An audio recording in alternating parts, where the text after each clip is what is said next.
माय माऊली नमस्कार. 18 पुराणातील एक पुराण श्री भविष्य पुराण महात्म्य कथासार अभिवाचन करत आहे. अध्याय 10. प्रथम श्री विष्णूला नमस्कार करून प्रारंभ करते. भाग 29. पूर्त कर्म. सूत महर्षी सांगू लागले. ब्रह्मदेवाने युगाच्या अखेरीस सांगितलेली अंतर्वेदी द्वापार कलियुगात उपयोगी असलेल्या बहिर्वेदी यांचे वर्णन करतो. जी कर्म ज्ञानाच्या द्वारा साध्य होतात ती अंतर्वेदी कर्म. देवतेची स्थापना करणे, तिची पूजा करणे ही कर्म बहिर्वेदी कर्म.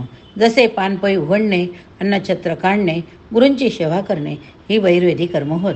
बहिर्वेदी कर्म 2 प्रकारचे असतात. कोणत्या इच्छेसाठी नसलेले कर्म बहिर्वेदी कर्मापेक्षा वेगळी ठरणारी कर्म, त्यास अंतर्वेदी कर्म मानले. धर्माचे कारण राजा त्याच्या आश्रयाने बहिर्वेदी व्हावे. एकूण बहिर्वेदी सत्य ऐसी, पण त्या सर्वांच्या सारभूत 3च कर्म. कोणत्याही देवतेची स्थापना करणे, देवतेचा प्रासाद देऊळ तयार करणे, देवतेचे तलाव तीर्थ निर्माण करणे. पितृगणांची पूजा गुरुपूजेप्रमाणे होय.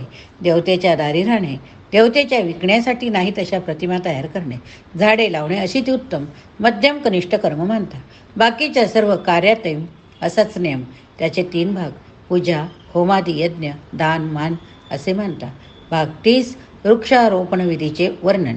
विविध प्रकारच्या वृक्षाच्या लागवडीचे पद्धती सांगताना सूत महर्षी म्हणाले. सर्वप्रथम भूमी चांगली शुद्ध स्वच्छ करावी. भूमी सपाट करून घ्यावी. 10 हात अथवा 5 हात लांबीच्या दंडाने ती ठोकून सपाट करावी. तलाव खोदताना माती वाहण्यास नेहमी बैल जुंपावेत. देऊळ उभारताना पांढऱ्या शुभ्र रंगाचे बैल वापरावे. गृहयागाच्या वेळी हाताने जमिनीला स्पर्श करू नये. आराम करण्यासाठी, विहीर खणण्यासाठी जमीन असेल तर काळे बैल कामासाठी वापरावे. 3 दिवस शेत नांगरल्यावर 5 प्रकारचे तांदूळ पेरावे.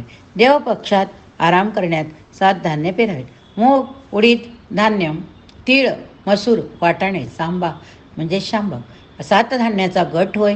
त्यास महिषगण म्हणतात. जमिनीस सकस करणाऱ्या द्रव्यांनी जणू रंगवलेली सोन्यामुळे तेजस्वी झालेली जमीन शहाण्याने वापरावी. ध्वजाच्या दिवशी म्हणजेच पाडव्यास वेलाच्या बरोबर जमिनीचा संयोग करावा. भुज गावण्यासाठी काठी 1 हात लांब हवी. लवकर तंतुमय 4 भावल्या कराव्या. त्या आतून लाकडी व 12 अंगुळे प्रमाण घेऊन करावे. तिळाचे तेल काळ्या कोऱ्हाटीने त्याचा रंग द्यावा. पूर्व दिशेचे राखण करणारी सिद्धीने युक्त असते. पश्चिमेची शुभ्र, दक्षिणेचे मरण आणि उत्तरेस असलेली गती हानिकारक होते. नारसिंह मंत्र म्हणून अग्नी पेटवून दान करावा. मासगटामध्ये महिन्यातून जमीन शुद्ध करावी. त्यानंतर चांगली वेळ पाहून चांगल्या प्रकारे कुंपण घालून खडी करून वासुदेवतेसाठी बळी देऊन नांगराची पूजा करावी. आ ब्रह्मण इतिही हा मंत्र म्हणून मध्यभागी खणण्यास नांगरण्यास वृक्ष सुरुवात करावी. वृक्ष हे त्याच्या फळे, फुले, पाने, तंतू अशा कणाकणांनी सर्व काळात सर्व कर्मात पितृगणास पोचतात. जे वृक्ष फळे सावली देतात तसेच जे मार्गात आणि देवळाच्या जवळ असतात ते ह्या पितृगणास तारतात. म्हणून असा लावलेला वृक्ष कीर्ती व शुभ्र फळे देतो. म्हणून वृक्ष जरूर लावावे. पुत्र नसलेल्या माणसाने लावलेला वृक्ष त्याचा पुत्र बनून त्याला तारतो. म्हणून पिंपळाची झाडे अवश्य लावावी. असा पुत्र शस्त्रातून एकदाच असल्याने मनुष्याचे सकाम होऊन 1, 2, 3 वृक्ष तरी अवश्य लावावीत. पिंपळाचा वृक्ष लावल्याने खूप श्रीमंती मुक्ती मिळते. शोक नष्ट करण्यासाठी अशोकाचा वापर करावा. लाखी पिंपरीचे झाड लावण्यास पत्नी लाभते. बेल लावल्यास आयुष्य मिळते. जांभळाचे झाड धन देते. टेंभुर्णीचे झाड लावल्यास कुळाची वाढ होते. डाळिंब लावल्यास कामिनीचा लाभ होतो. बकुळ व वेताचे झाडे लावल्यास पापांचा नाश होतो. बलबुद्धी यांचा लाभ होतो.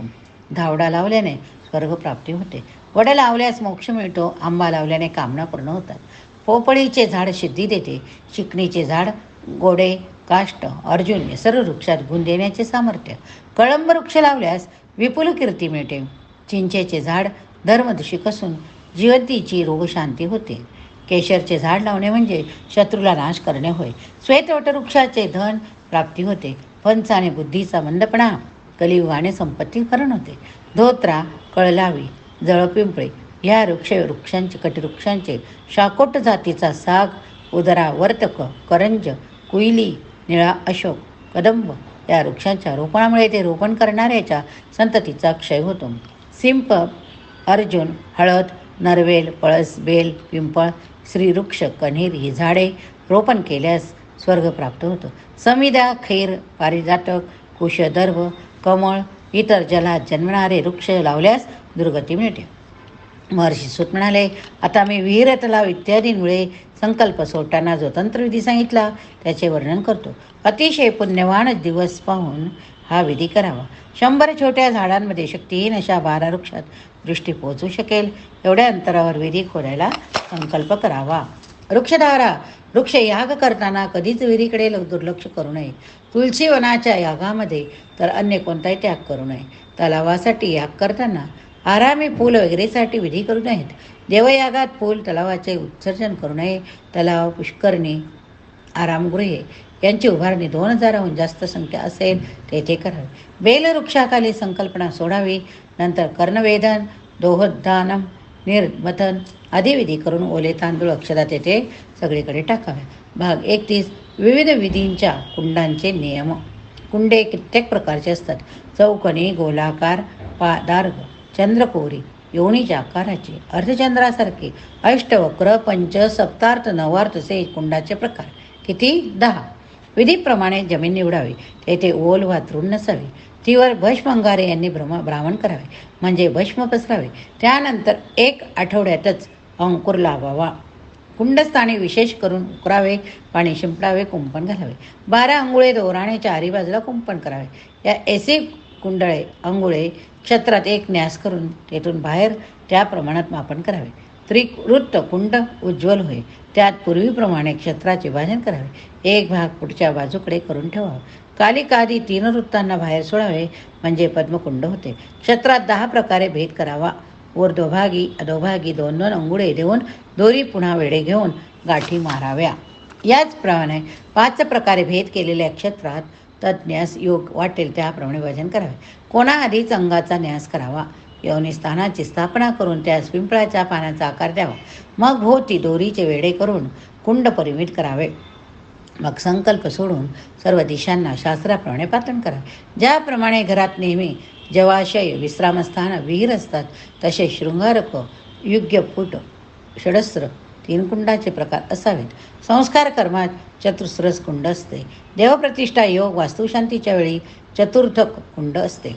सोमयागात अष्टस्त्र, नरमेध, अश्वमेध या यज्ञात पंकज, अंकुशपर्ण याग, वैश्ययाग, शिव, देवी जन्माचे याग, अष्टमी याग यावेळी अर्धचंद्रक, मार्जार, पौष्टिकात, वैरव यागात रम्य, शांतिक, शांती प्रतिष्ठा या यागात शक्तीच्या काम्य पुरचरणात ज्वर विमोचन वगैरे या सर्व यागात योनिकुंड योग्य होय. देवता, तीर्थयात्रा, महायुद्ध सुरू असताना सौर, शांत, पौष्टिक या यागास षडशपुरकुंड हवे. मारण, उच्चाटन, रोगोपशांती, विष्णू शस्त्राचा 1 कोटी होम, राजाचा अतिमोचन योग यावेळी अष्टावस्त्र अब्जकुंड वापरावे. निधी साधनेसाठी समाप्त कुंड, राज साध्यासाठी पंचास्त्र कुंड, कन्याप्राप्ती योगासाठी त्रिस्रक कुंड वापरावे. यज्ञाचे कुंड जेवढे खोल असेल तेवढेच ते विस्तारणे असावे. त्याच्या सर्व बाजूंनी समिधांची साखळी असावी. अर्धे अंगुळे सोडून द्यावी. ही मेखला अरत्नी कुंड असेल तर त्या क्रमाने 3-1 अंगुळे असावी. कुंड 1 हात विस्ताराचे असावे. क्रमाने 4-3-2 अंगुळे असावे. लक्ष होमात 7 अंगुळे मेखला अयोग्य आहे. लक्ष कुटीत 5 मेखलांचे कुंड असावे. 4 हात विस्तार असलेल्या कुंडास तेवढ्याच अंगुळाची मेखला असावी. 8 हात मोठ्या कुंडात सूर्यमंडळ असते. ग्रहमुख समान सहस्त्रक मेखला असतात. मेखला म्हणजे यज्ञ कुंडाभोवती रचलेल्या समिधा होत. या मेखला अर्धे अंगुळे लांबीचे तुकडे करून व्यवस्थित रचून ठेवावेत. होम जेवढा जास्त पेटतो त्याचे फळ मोठे मिळते. योनी कुंडात होम 100 पट जास्त होतो. कुंडामध्ये कुंडनाभीचे कल्पना कमळाप्रमाणे सुस्पष्ट अनुरूप अशी करावी. प्रमाणापेक्षा अर्ध अंगुळ जास्त क्रमाने नाभी वाढवावी. बिंबशून्य कुंडात होम करू नये. त्याच्या दक्षिणेस मंडळ काढून यथायोग्य पूजा करावी. सूर्यास 50-100 समिधा व्हाव्या म्हणजे हवन करावे. भाग 32. होम षोडोपचार वर्णन. सूत महर्षी म्हणाले, नित्य नैमितिक यागाची समाप्ती झाल्यावर नित्य नैमितिक जपत्याप्य करावे. होम संपल्यावर षोडशोपचारांनी जप करावा. अतिथीला दान देऊन पिठाची पूजा करावी. लाल फुले घेऊन अग्नीचे विधिवत ध्यान करावे. अग्नीच्या ध्यानाचा विधी असा: श्री अग्निदेवत्याच्या लांब हातांमध्ये इष्टशक्ती स्वस्तिक घेतलेले, वर निर्भयता देण्यासाठी उचललेला हात असल्याने सोन्याचे दागिने घातलेले, पद्मामध्ये विराजमान झालेले, 3 नेत्र असून कपाळावर जटा बांधलेले आहे असे ध्यान करावे. पूर्व इत्यादी दिशांमध्ये कामदेव, शतऋतू, वराह, षण्मुख याची गंधाक्षराने चांगली पूजा करावी. त्याचे आव्हान करून त्याची स्थापना करावी. 8 मुद्रा कराव्यात. त्यांना आसन देऊन त्याचे स्वागत करावे. मग त्यांना अर्घ्य देण्यास, पाय धुण्यास, आचमन करण्यास पाणी सोडावे. मग गंधाक्षता फुले वाहून पूजन करावे. यानंतर तारकाचे पूजन करावे. 3 मंत्र म्हणावे. त्यानंतर नेहमीप्रमाणे उपचारांनी त्याची पूजा करावी. हे मंत्र कोणते? हे अग्निदेवा, आपण सर्व प्राण्याचे आद्य स्वरूप आहात. त्याचे या संसार सागरामधून तारण करणारे आहात. परमज्योती स्वरूप असलेल्या आपण या आसनावर बसून ते सफल करण्याची कृपा आम्हावर करावी. या मंत्रानंतर त्या अग्निदेवास आसन दिले अशी कल्पना करावी. त्यावर अग्नी बसले अशी कल्पना करा. फुलांचे 3 गुच्छ त्यांना वाहून कुशल विचारावे. त्यानंतर दुसरा मंत्र म्हणावा. हे वैश्वानर, हे हव्य वाहन, मी आपणास नमस्कार करतो. हे सुरश्रेष्ठ, आपले येथे स्वागत असो. आपण शांत व्हावे. भगवन आपो नारायत्मकः, आपण समस्त लोकांचे हित करण्यासाठी हे पाय धुण्याचे पाणी घ्यावे. हे ज्योती स्वरूप सनातन, हे विश्वरूप आपले धाम नारायण आहे. आपण मी देत असलेले अर्धे घ्यावे. आदित्य रूपाने जगाला कायम प्रकाश देणाऱ्या जात वेद स्वरूप आपणास मी नमस्कार करतो. हे धनंजया, सर्व पापांचा समूळ नाश करणाऱ्या देवा, आपणास मी देत असलेले स्नानाचे पाणी आपण स्वीकारा. हे हुताशना, हे महाभाव, देवांच्या देवा, मी आपणास शरण जातो. आपण मला परमपद्म द्या. हे अनादि निधीच्या अच्युता, मी देत असलेले अलंकार आपण अलंकृत करावे. सर्व देवदेवताही आपल्या लाभाने प्रसन्न होतात. आपण सर्व वाईटांचा नाश करावा म्हणून एक गंध ग्रहण करा. हे ईश्वरा, आपण ब्रह्मा विष्णू असून तेजाची गती आहात. हे देवेशा, देवता पितरांना सुख देणारा हा धूप आपण घ्यावा. सर्व स्थिर अस्थिर सजीवांचा एकमेव परमात्मा आकार आपणच आहात. आपण मी लावलेले ह्या दिव्याचे तसेच नैवेद्याचे ग्रहण करावे. हे रुक्मवाहन, हे लोकांच्या स्वामी, आपणास माझा नमस्कार असो. अशा प्रकारे मंत्र म्हणत अग्नीच वाहण्याच्या वस्तू समर्पण कराव्यात. ज्याबरोबर जानवे, मधाबरोबर खीर वा पक्वान्न हेही अर्पण करावे. या ठिकाणी हा भाग संपवूया. पुढील भागामध्ये आपण यज्ञाचे प्रकार, यज्ञातील अग्नीच्या नावांचे वर्णन बघूया. हरे नमः. पुराणां सर्वशास्त्राणां प्रथमं ब्रह्मणा स्मृतं, उत्तमं सर्वलोकानां सर्वज्ञानोपपादकम्.